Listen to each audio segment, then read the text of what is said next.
In the vast expanse of the Pacific Ocean, where the azure sky merges with the dark waters in a mysterious dance of infinity, the fishing vessel Sea Hope struggled against the waves for the 14th day in a row.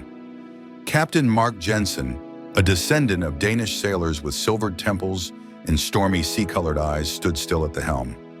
His weathered hands, marked with old scars, firmly gripped the worn handle, while his mind raced with thoughts about the risky decision that had brought them so far from their usual fishing grounds. The first week had been so challenging that even the seasoned sailors began to doubt the success of the venture. The nets they repeatedly cast into the dark waters came back almost empty, as if the ocean was testing their patience and endurance.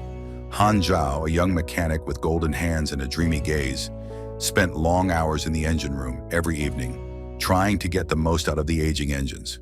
His calculations about fuel consumption grew increasingly alarming, and the furrow between his brows deepened. First mate Miguel Ramirez, a man who knew the sea like the back of his hand, spent hours on deck scanning the horizon. His well-worn pipe, a family heirloom passed down through generations, rarely went out, surrounding him with fragrant smoke. Each empty haul of the nets pained his heart. Back home, his family waited for him, and his youngest daughter Maria dreamed of a medical education. How could he return to them empty-handed? The ship's cook, Amir Al-Said, who had spent more years at sea than some crew members had been alive, meticulously counted their food supplies. His weathered face, battered by the winds of 7 seas, grew more worried with each passing day. He prepared increasingly frugal portions, trying to stretch the provisions, but he knew their time was running out. Young sailor Andras Kovac, a Hungarian whose ancestors had never seen the sea, but whose soul was inexplicably drawn to the water, spent his free moments recording observations in a worn diary. His slender fingers, roughened by the ship's ropes, carefully wrote lines about each day of their arduous journey. On the 7th day of the voyage, Captain Jensen gathered the crew in the cramped mess room. The sailors' faces were serious. Everyone understood that a fateful decision lay ahead. The maps spread out on the table showed a dangerous route to distant parts of the ocean, rarely visited by fishing boats. The risk was enormous. Even a minor breakdown far from shipping lanes could be fatal, but there was hardly an alternative. Amir, placing the last cups of strong coffee before the crew, shook his head. "This is madness, Captain. The ocean out there doesn't forgive mistakes." But even in his voice, there was an understanding. There was truly no other way. The fuel tanks were half empty, the food supplies were dwindling, and returning with an empty hold would mean not only financial ruin, but also the loss of their fishing license. Navigator Erik Svensson, a quiet Norwegian with a red beard, plotted a new course. His fingers confidently moved across the map, marking dangerous spots and possible shelters in case of a storm. His experience suggested that the time of year favored their risky venture. The typhoon season had not yet begun, and the currents should help save fuel. The 9th day began as usual, with a gray dawn and salty spray on the deck.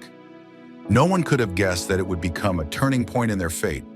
Around noon, lookout Jamal Hassan, whose eagle-eyed vision was legendary among fishermen, noticed unusual turbulence on the water's surface. Within minutes, everyone aboard realized they had stumbled upon a massive school of tuna. The first cast of the nets almost ended in disaster. The winches groaned and creaked under the weight of the catch, threatening to break loose.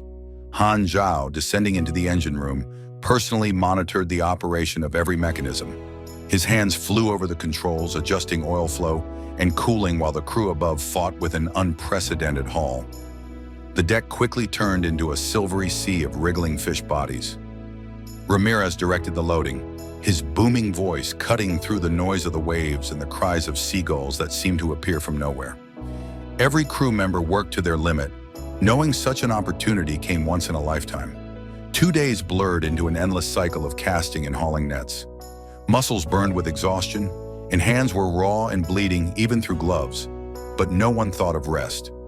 Amir barely managed to prepare food, which the sailors devoured on the deck without pausing their work. His spicy seafood pilaf, usually a team favorite, was now consumed mechanically, just enough to keep their strength up. Majestic whales appeared near the vessel, seeming like ancient guardians of the ocean, blessing the fishermen's labor. Their powerful spouts shot into the sky, creating rainbows in the afternoon sunlight.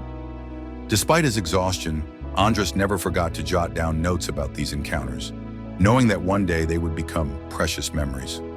When the last hold was filled to the brim, Captain Jensen gave the long-awaited order to head back. The exhausted crew cheered up. They were finally headed home, to hot showers and the embrace of loved ones. But the ocean had one last lesson in humility for them. Their path was blocked by a sudden, ferocious storm that even the most experienced meteorologists had failed to predict. Black clouds resembling giant sea monsters covered the sky. Waves as tall as three-story buildings crashed onto the ship with a force that made the entire hull shudder. The wind howled like 1,000 hungry wolves, trying to tear away anything not bolted to the deck. Jensen, standing at the helm for 18 hours straight, made the only possible decision: to head north, skirting the storm's epicenter. This meant an extra day of travel, but any attempt to cut through the storm could cost them their lives. Erik Svensson, pale but composed, continuously adjusted the course, calculating the ship's drift under the monstrous wind. Their fresh water supplies were running low, but nature came to their aid. During the storm, they managed to collect several barrels of rainwater. The crew rationed every drop, dreaming of their return home. In rare moments of calm, the sailors gathered in the mess room, trying to distract themselves with cards and dice. But each man's thoughts were fixed on reaching shore. When the storm finally passed, Sea Hope stubbornly continued its journey home. Every mile was a struggle. Crew fatigue was at its peak, fuel supplies were nearly depleted, and the engines were barely holding together. Han Zhao practically lived in the engine room, personally overseeing every component. Finally, a thin line of land appeared on the horizon. The weary sailors were already anticipating their reunion with loved ones, when Andras on watch noticed unusual turbulence in the water. Looking closer, he saw a dolphin, but something about its movements seemed off, as if the beautiful creature was struggling desperately against an unseen foe. Looking through binoculars, he froze. A heavy fishing net was tightly tangled around the dolphin's tail, and every movement only tightened the loops further. The dolphin was clearly exhausted, falling behind its pod. Its movements grew slower, a clear sign that it was running out of strength. Hearing Andras' report, Captain Jensen didn't hesitate. Despite the crew's exhaustion and the nearness of the long-awaited shore, he ordered the ship to turn around. Everyone on board understood this meant another delay, but no one protested. In their unwritten code of the sea, helping those in need, whether human or animal, was a law. It took almost an hour to maneuver near the struggling dolphin. The waves and currents made the task harder, but the experienced crew methodically followed the captain's orders. Finally, after several attempts, they carefully lifted the exhausted animal onto the deck using their own net. Han and Ramirez, the strongest crew members, gently held the dolphin while Amir, with the deft hands honed from years of work in the galley, slowly and carefully cut away the entangling net. Each loop of the net could hide dangerous wounds, so they had to work with extreme caution. Meanwhile, Andras kept the dolphin's skin wet, pouring water over it to prevent it from drying out. Gradually, the dolphin seemed to understand their intentions and stopped resisting, letting the humans do their work. Its intelligent eyes closely followed Amir's movements, occasionally emitting soft clicks, as if commenting on the process. Jamal, holding a first aid kit nearby, noticed that these sounds carried no fear, only curiosity and perhaps hope. When the last fragment of the net was removed, the entire crew carefully examined the dolphin for injuries. To everyone's relief, apart from a few minor scratches, there were no serious wounds. Erik Svensson, who had studied marine biology in his youth, confirmed that the dolphin was fully healthy and ready to return to the ocean. Opening a side hatch, the crew helped the dolphin slide back into the water. What happened next would remain in the memory of every crew member forever.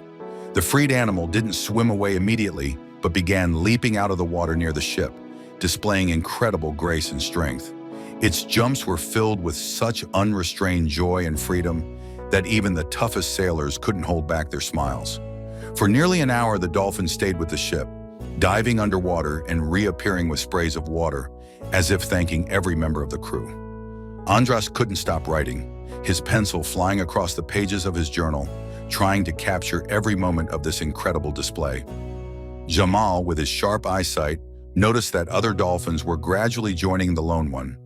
It seemed that its family had finally found it. The evening sun painted the ocean in golden hues as the dolphins finally disappeared into the depths. The exhausted crew of Sea Hope understood they had just witnessed something truly special. Erik Svensson quietly recited an old Norwegian proverb about how kindness to the sea always comes back 100-fold. At that moment, each of them felt not just like a fisherman with a rich catch, but like a part of something greater, the vast ocean where human compassion could create real miracles. And as Sea Hope slowly turned toward the shore, the last rays of the setting sun bathed the sea in shades of purple, as if nature itself was bidding farewell to those who had proven that their hearts held space not only for hard work, but also for genuine kindness.